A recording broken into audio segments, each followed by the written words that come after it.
Dear students, this is my second class on the central nervous system development. Today I am going to tell you about the development of the medulla oblongata from the myelencephalon, and also I will explain how the pons and cerebellum develop from the metencephalon. You will learn about the development of the tela choroidea and how it projects into the roof of the developing fourth ventricle and begins to secrete the cerebrospinal fluid. Also, I shall tell you about the development of the midbrain from the mesencephalon.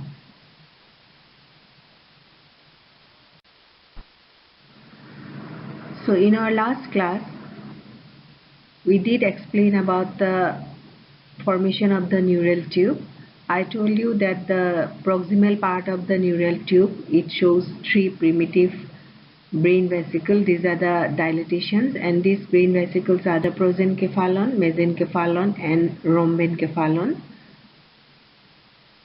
I did tell you that the prosencephalon and rhombencephalon again subdivide into prosencephalon divides into telencephalon and diencephalon, and rhombencephalon divides into metencephalon and myelencephalon. Today we shall discuss about the derivatives we get from the rhombencephalon as well as the mesencephalon. So first, the development of the rhombencephalon. I have already told you the rhombencephalon, it consists of the myelencephalon and metencephalon, and this division of rhombencephalon into two parts is possible because of the pontine flexure. Distinct basal and alar plates, which represents the motor area and sensory area respectively, it is found on each side of the midline in both rhombencephalon and mesencephalon. I hope you remember what is the basal plate and what is the alar plate. I did explain about it during the discussion of the spinal cord. So both the basal plate and alar plates, they are formed in the mental layer. On the other hand, in the prosencephalon, the most cranial part of the brain vesicle, with development, the alar plates are accentuated and the basal plates, they gradually regress.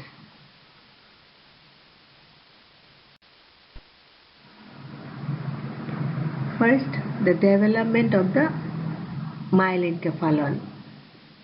Remember, the myelencephalon is the part next to the spinal cord. If you come from downwards to upwards, so after spinal cord, that part is the myelencephalon.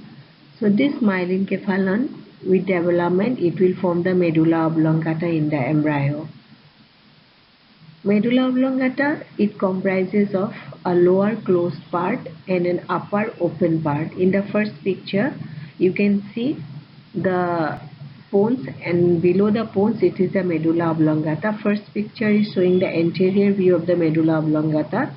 If you go to the second picture, you can see the upper open part of the medulla oblongata. The closed lower part, as you can see, it resembles in transverse section, it resembles the spinal cord developmentally as well as structurally. That means if you make a transverse section of the closed part, you will find three layers. The innermost layer is the neuroepithelial layer. The next layer would be the mental layer, where we find the basal plate and the alar plate, and the outermost is the marginal layer. And the lumen of the neural tube, it will form the central canal in the closed part of the medulla oblongata. As for the upper open part, it is wide and flat, and it lies opposite the pontine flexure. As you can see the pontine flexure here, so opposite that lies the upper open part of the medulla oblongata. The pontine flexor, what happens with its appearance, it causes the lateral walls of the medulla to move outward like the pages of an open book. If you look at the picture downwards, you will see that both the alar plates, they have gone away from one another, from the midline I mean, and the roof plate, I hope you remember what was the roof plate and the foot plate. Now here you see the roof plate is greatly stressed and it is also thinned by this formation of the pontine flexor.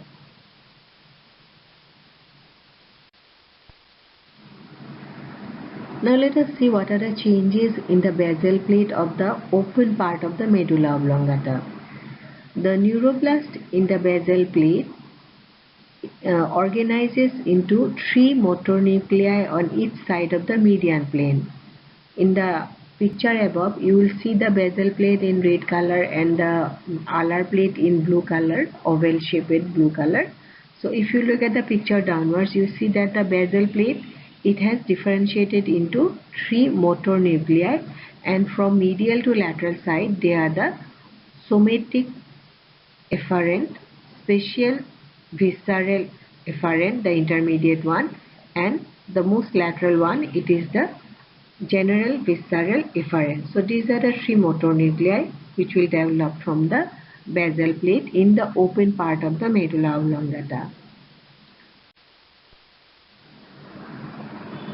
As for the connections of these nuclei, the somatic efferent, it contains motor neuron of the hypoglossal nerve that supply the tongue musculature, and the intermediate spatial visceral efferent, it contains the motor neurons of accessory vagus and glossopharyngeal nerve, which supply the striated muscles derived from the pharyngeal arches.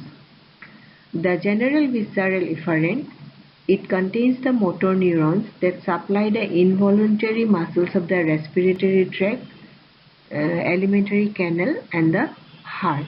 So these are the connections of the motor nucleus of the medulla. Now coming to the alar plate, with development, the neuroblasts of the alar plate also arrange into three groups of sensory relay nuclei on each side of the median plane, and from medial to lateral side they are the general visceral efferent GVA, spatial visceral efferent and somatic efferent. So these are the sensory nuclei of the medulla oblongata. As for the connections of the sensory nuclei, the general visceral efferent receives interoceptive impulses from the alimentary canal as well as the heart. The spatial visceral efferent, it receives impulses from the taste buds of the tongue, palate, oropharynx and epiglottis. The somatic efferent receives impulses from the ear and surface of the head by the way of vestibulocochlear and trigeminal nerve. Now, some neurons from the alar plate migrate ventrally to form the olivary nucleus of the medulla. As you can see in the picture, the olivary nucleus. So some neurons from alar plate will go and they will contribute in the formation of the olivary nucleus.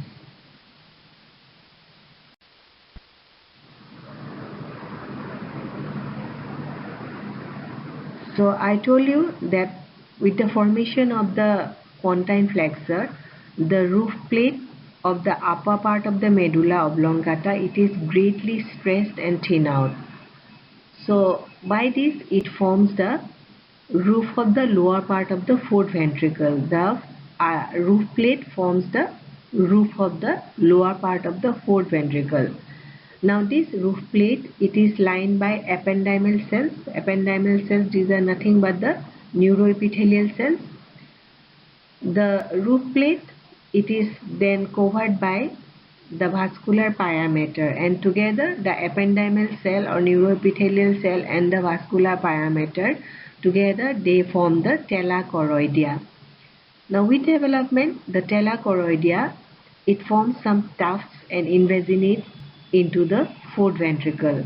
These tufts are called the choroid plexuses and they produce the cerebrospinal fluid that will circulate in the ventricles of the brain.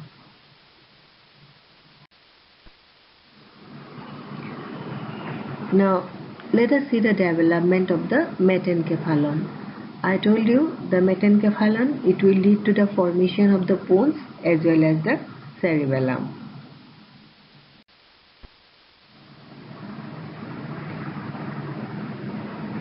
So like the rest of the neural tube, the metencephalon is also characterized by presence of basal and alar plate. Now this metencephalon with development, it will form the cerebellum, which is a coordination center for posture and movement, and it will also form the pons on the ventral aspect, which is the pathway for nerve fibers between spinal cord, cerebral and cerebellar cortices. Remember, the cavity of the metencephalon will form the upper part of the fourth ventricle of the brain, and I have already told you the cavity of the upper part of the myelencephalon, that is the medulla oblongata, it will form the lower part of the fourth ventricle.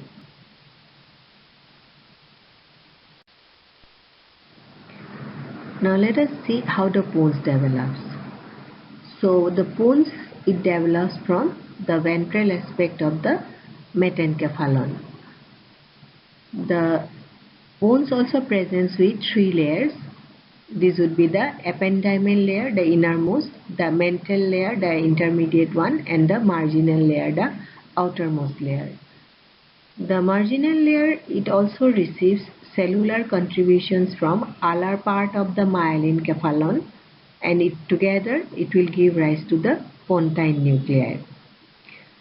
The pontine flexure, it will also cause divergence of the lateral walls of the pons, and it will spread grey matter on the floor of the fourth ventricle.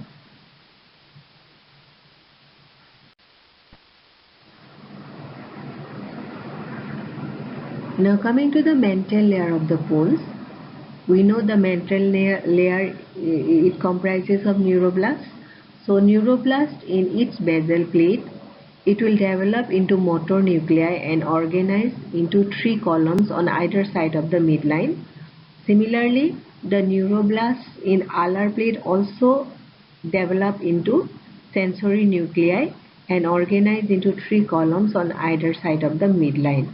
So you can identify the red ones are the motor nuclei and the blue ones are the three sensory nuclei which are formed in the basal plate as well as in the alar plate of the pons. Now let us see the connections of the motor nuclei of the pons first. The three motor nuclei, they are the somatic efferent, spatial visceral efferent and general visceral efferent. Now the somatic efferent group give rise to the nucleus of the abducens nerve. Spatial visceral efferent group contains the nuclei of the trigeminal and facial nerves, which innervate the musculature of first and second pharyngeal arches, and the general visceral efferent group contained axons which supply the submandibular and the sublingual salivary glands. So these are the connections of the three motor nuclei of the pons. Connections of the three sensory nuclei of the pons. These nuclei are the general visceral efferent, spatial visceral efferent and somatic efferent. The general visceral efferent, this group contains the main sensory nucleus of the trigeminal nerve. Spatial visceral efferent group contains the sensory nucleus of the seventh cranial nerve, and the somatic efferent group contains the sensory nucleus of the vestibulocochlear nerve.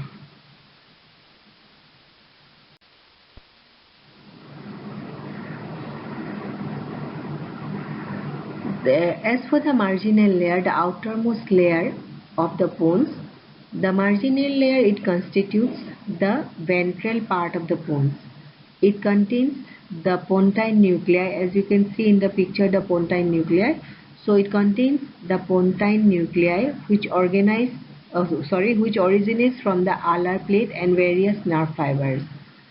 The marginal layer of the pons, it acts as a bridge for the nerve fibers from cerebral cortex and cerebellar cortex to reach the spinal cord, and hence the meaning of pons is a bridge.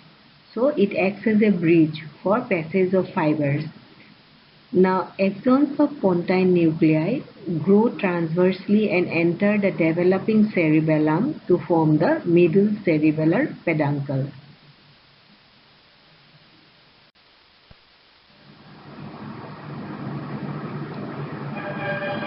Now coming to the development of the cerebellum. The cerebellum, it develops from the posterior part of alar plates of the metencephalon. From the anterior part of the metencephalon, the pons develops, and from the posterior part of the metencephalon, the cerebellum will develop. So cerebellum, it will develop from the alar plates of the metencephalon. As you can see in the picture, on each side, the dorsolateral part of the alar plate, it bends medially or grows medially to form what is called the rhombic leaf. In the caudal part of the metencephalon, go to the picture below.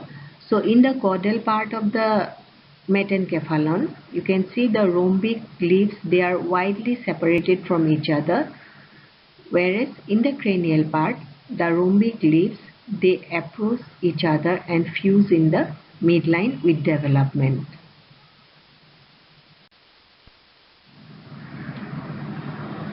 The rhombic leaves so forms the primordium of the cerebellum. The cells in the rhombic leaves, they proliferate and fuse in the midline to form a dumbbell-shaped cerebellar plate.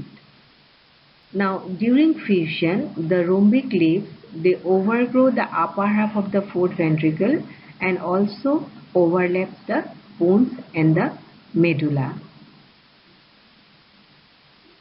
The cerebellar plates, they show a compressed midline part. You look at the picture, you can identify the compressed midline part. This is called the vermis, and the two dilated part on either side, in future they are going to form the two cerebellar hemispheres.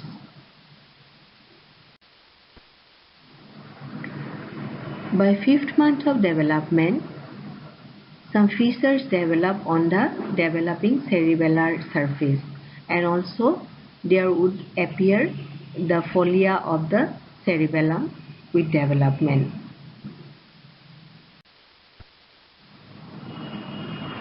As for the cerebellar fissures, the posterolateral fissure, it separates the nodule from the vermis and flocculus from the hemisphere. You look at the picture, you can identify the blue color part. So that is the nodule. Nodule is a part of the vermis, and the flocculus, it was originally a part of the hemisphere. So a fissure, transverse fissure called the posterolateral fissure appears, and it separates the nodule and the flocculus. And in this way, the flocculonodular lobe of the cerebellum is formed.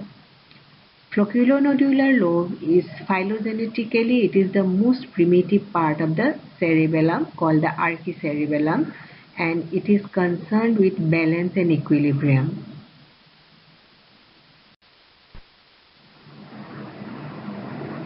The primary fissure, by its appearance, it divides the cerebellum into an anterior and a posterior lobe.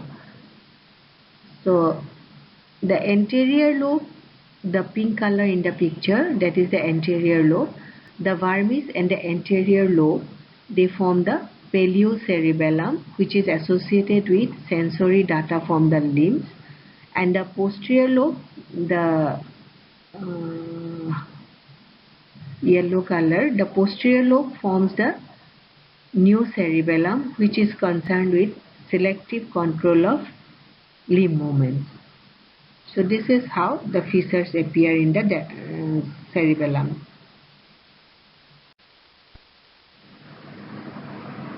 Now coming to the cells of the cerebellum. So you already know the cerebellar plates, they will be consisting of 3 layers, and these 3 layers all around in the neural plate we have got 3 layers. These are the ependymal layer, the mantle layer and the marginal layer. Now what happened with development? Neuroblasts from the mantle layer is the middle layer. So neuroblasts from the mantle layer migrate to the surface through the marginal layer to form the external granular layer of the cerebellar cortex. Look at the picture B. You can see the external granular layer. So how it is formed? It is formed by neuroblasts that migrate from the mantle layer to the surface. The external granular layer with development, it will give rise to the Purkinje cells, the Golgi cells and the granule cells of the cerebellum. On the other hand, the other cells, the basket cells and stellate cells, which are cells present in the cerebellum, they are produced by the proliferating cells in the cerebellar white matter.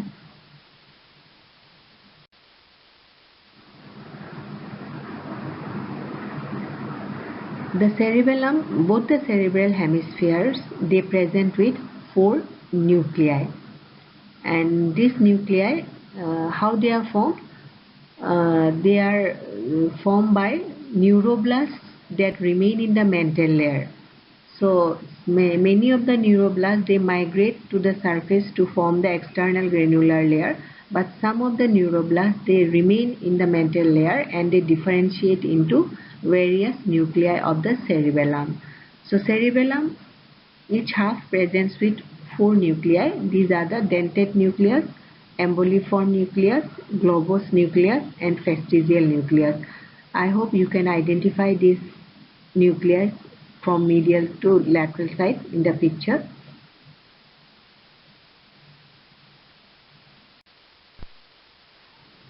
Coming to the development of the midbrain. The midbrain, it develops from mesencephalon. The original cavity of the neural tube narrows to form the cerebral aqueduct, and this cerebral aqueduct will connect the third ventricle, which is at a higher level, and the fourth ventricle, which is at a lower level. The sulcus limitans, it separates the alar plates from the basal plates as shown.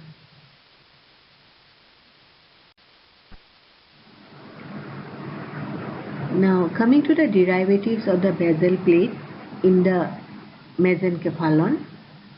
What happens? The basal plate, they are represented by the red color here.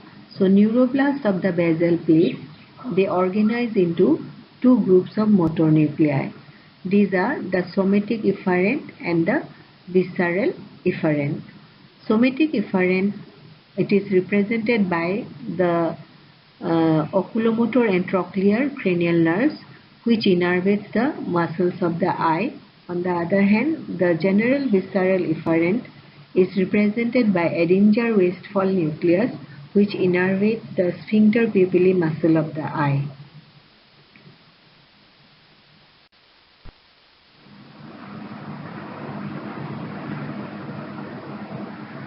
The marginal layer of each basal plate, it enlarges to form the crus cerebri. Now this crus cerebri, it serves as pathways for nerve fibers descending from the cerebral cortex to lower centers in the bones and the spinal cord. The neuroblasts also differentiate into the red nucleus, the substantia nigra and the reticular formation. So the part anterior to the substantia nigra is the crus cerebri.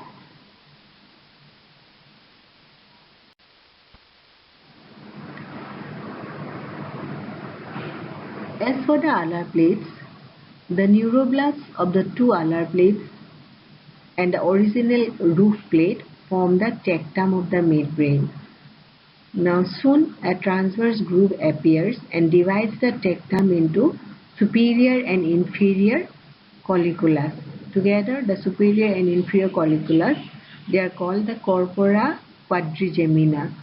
Now in this picture the green color is representing the superior colliculus and the two tubercles below it represents the inferior colliculus. The superior colliculus is associated with visual reflexes and the inferior colliculus is associated with auditory reflexes. In between the two superior colliculus, the green tubercles, there is the pineal gland, you can see.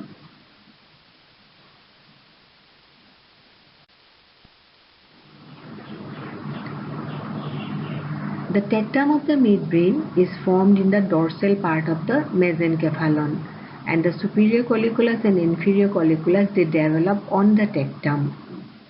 On the other hand, tegmentum of the midbrain is the part ventral to the ventricular system. I hope you can identify the tectum and tegmentum part of the midbrain in this picture. So this is how the midbrain will develop from the mesencephalon and pons will develop from the ventral part of the metencephalon and cerebellum will develop from the dorsal part of the metencephalon. Thank you.